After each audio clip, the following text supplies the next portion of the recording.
Bonjour. Dans une vidéo précédente, je fais la présentation du Kershaw Amplitude. Et dans cette vidéo, je vous ai montré brièvement le Kershaw Atmos. Et je vous avais dit que je ferais une vidéo là-dessus, une présentation. Et bah là, c'est parti.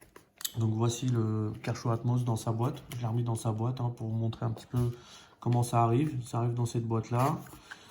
Et ça arrive emballé seulement comme ça, tout simplement dans un sachet.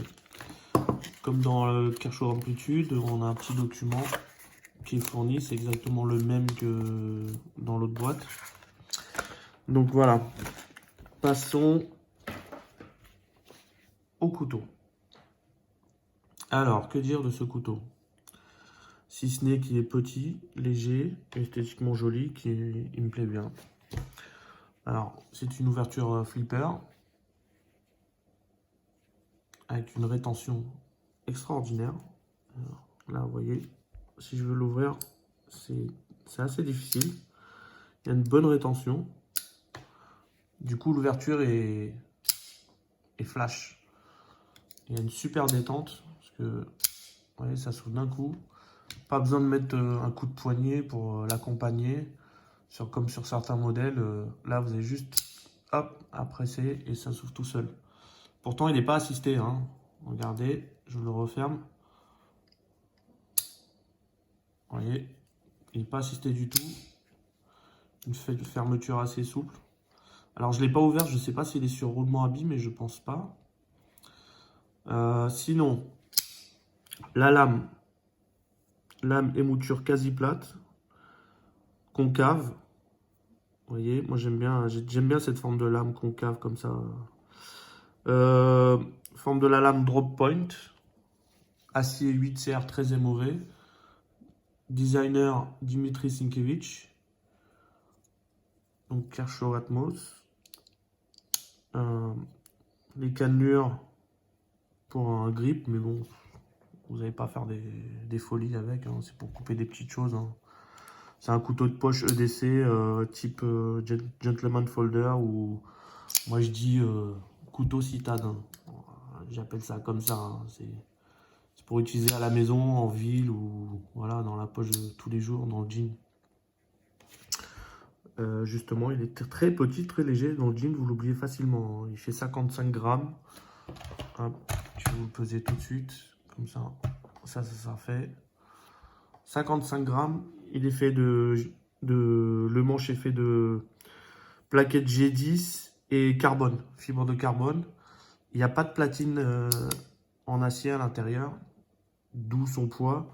Il y a juste la petite lame du liner qui est là. C'est tout. Sinon, c'est plaquette G10. Je vous le pose.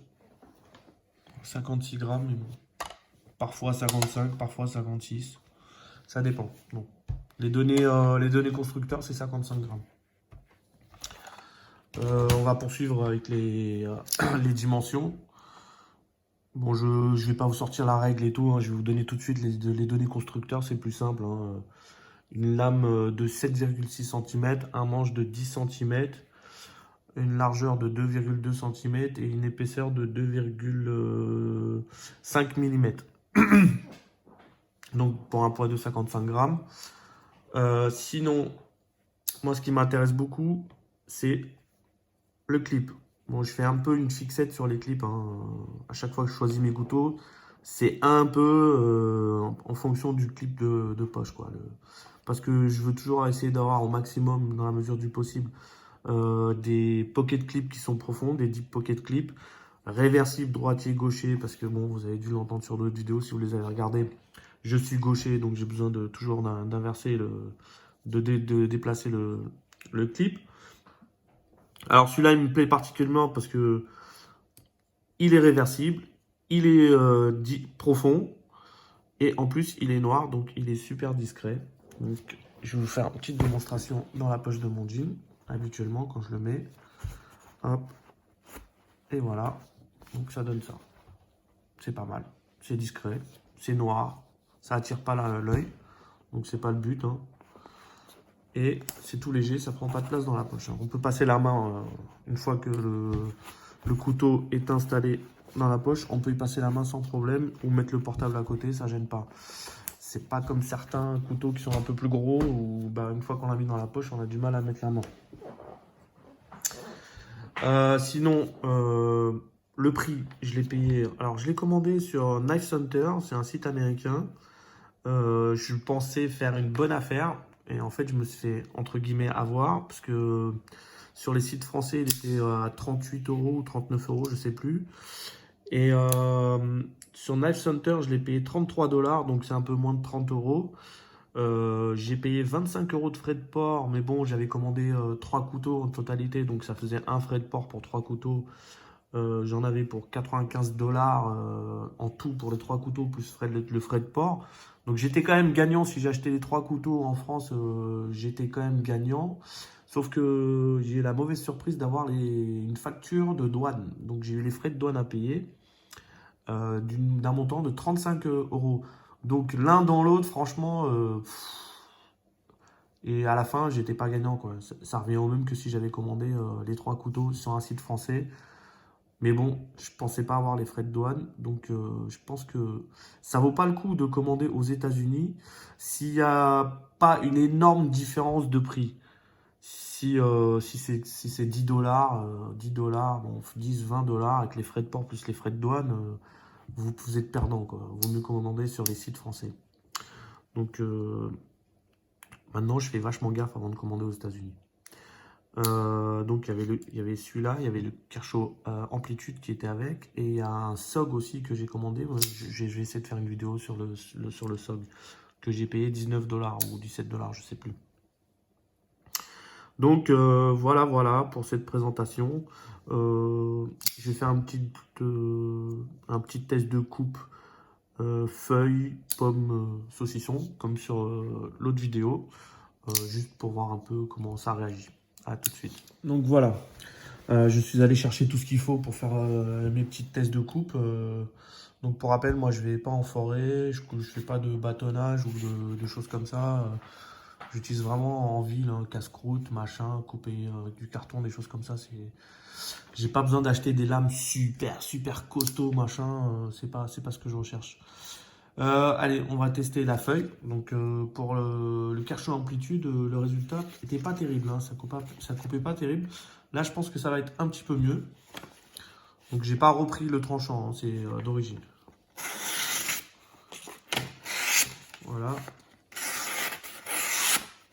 Pas mal. Ça coupe bien.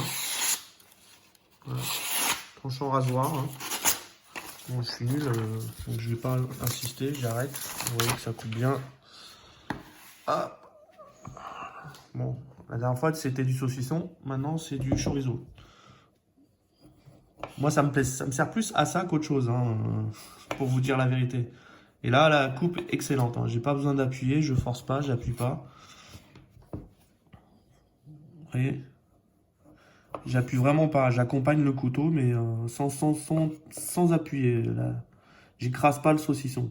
Enfin là c'est le chorizo. Hop.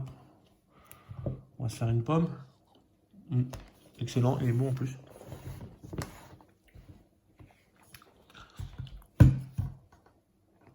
Alors, excusez-moi, je vais essuyer le couteau. Voilà. Alors, vous voyez, l'intérêt de la lame concave, c'est qu'on peut accrocher la peau de la pomme plus facilement pour l'épluchage. Du coup, c'est beaucoup plus pratique que d'avoir des lames épaisses qui sont pas faites vraiment pour ce genre d'utilisation. Donc là, l'épluchage, nickel. La découpe de la pomme, pareil. Ça fonctionne bien. Non, dans l'ensemble, le couteau est très bien, très bien. Un peu petit pour des plus gros fruits éventuellement, mais pour une pomme ou pour couper de la viande, c'est parfait, quoi. Vraiment, si vous travaillez à l'extérieur, vous n'avez pas l'occasion de manger à la maison ou vous ne mangez pas au resto tous les jours, si vous mangez sur place au boulot, par exemple, c'est un petit peu mon cas. Avoir un couteau comme ça pour manger quand on n'a pas toujours de la vaisselle avec soi, ça dépanne bien, quoi. Voilà, donc moi je suis très satisfait. Je préfère ce couteau-là à l'amplitude. Je l'ai souvent sur moi. Bon, j'ai 2-3 couteaux encore que je mets dans la poche de temps en temps. C'est en fonction de comment je suis habillé, où je vais, ce que je vais en faire. Donc, en tout cas, je vous le recommande si vous avez 30 ou 35 euros à mettre dans un couteau. Si vous hésitez, vous ne savez pas quoi prendre. Et bien, si vous voulez un petit couteau léger, pratique, facile à utiliser, je vous le recommande, n'hésitez pas, vous pouvez l'acheter. Voilà, le mécanisme fonctionne très très bien. Il y a une très bonne rétention. L'habit du liner lock accroche super bien avec la lame. Donc du coup, il n'y a vraiment aucun risque de l'ouvrir dans la poche ou accidentellement. Et très agréable en main. Donc voilà, j'espère que cette vidéo vous aura plu. N'hésitez pas à mettre des commentaires sur ce que vous avez vu ou si vous voulez d'autres renseignements ou si vous voulez voir d'autres vidéos de couteaux. Alors, sachant que moi, je fais pas de couteaux hors de prix, je suis toujours dans des couteaux peu chers, entre 20 et 50 euros, on va dire. Je vais essayer de faire des vidéos là-dessus, de présentation, toujours dans le même thème. Hein, je sors pas de ce thème-là. Et voilà, donc je vous dis à bientôt.